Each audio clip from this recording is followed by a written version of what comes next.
Greetings to all you there in Washington and around the world. While I wish that I could attend today's meeting in person, I am delighted to have this virtual opportunity to share a few thoughts with you. The Global Food Policy Report offers a great example of the important role that IFPRI plays in delivering groundbreaking research and analysis which helps shape the global food security and nutrition agenda.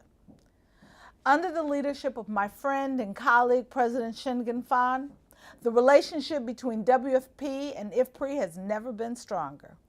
As an example of the value of this effective relationship between our two organizations, President Fan and I co-authored a chapter included in this year's Global Food Policy Report. This chapter is dedicated to the issue of hunger and malnutrition in middle-income countries.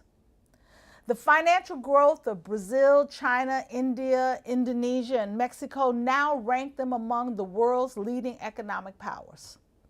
The good news highlighted in the report is that the rapid economic growth in these now middle-income countries over the past 20 years has led to unprecedented achievements in reducing hunger and poverty. For instance, since 1990, hunger has been reduced in Brazil by almost 2/3, and in China and Indonesia by more than 1/2. The more challenging news is that the majority of the world's hungry and malnourished population now live in middle-income countries. Close to half the world's hungry, or 363 million people, live in these 5 countries alone.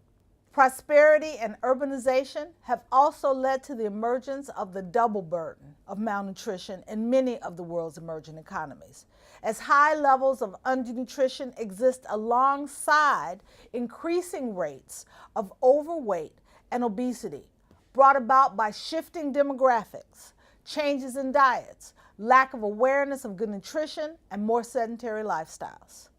In spite of the opportunities that economic growth provides for improving the quality of life for populations around the world, persistent or rising inequalities across wealth, gender, and access to education add to the burdens of hunger and malnutrition. Economic progress must be accompanied by sustained investments for the most vulnerable from both governments and international partners to reduce these inequalities and improve access to healthy, nutritious food. We know from experience that the eradication of hunger cannot be achieved through economic growth alone. The international community will not realize our ambitious international agenda of achieving zero hunger and malnutrition without a renewed focus on middle-income countries. As we transition into an historic era of development cooperation with the adoption of the Sustainable Development Goals later this year, it's critical that we move beyond the conceptual frameworks and policy prescriptions of the past.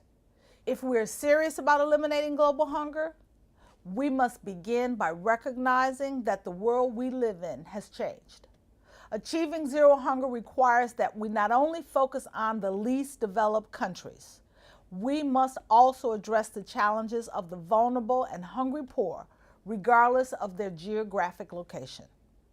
With this in mind, President Fan and I have outlined a number of policy priorities that must be addressed if we are to achieve sustainable improvements in food security and nutrition in middle-income countries. I am pleased to say the governments and leadership of many middle-income countries are now working with WFP and other organizations to address these challenges highlighted in this report. It is my sincere hope that our contribution to the global dialogue on hunger and malnutrition in middle-income countries will translate into more effective, country-led strategies for achieving zero hunger in the historic post-2015 Sustainable Development Agenda. I congratulate you on the launch of this landmark publication. I also wish you the very best with what I'm certain will be a series of enlightening discussions today.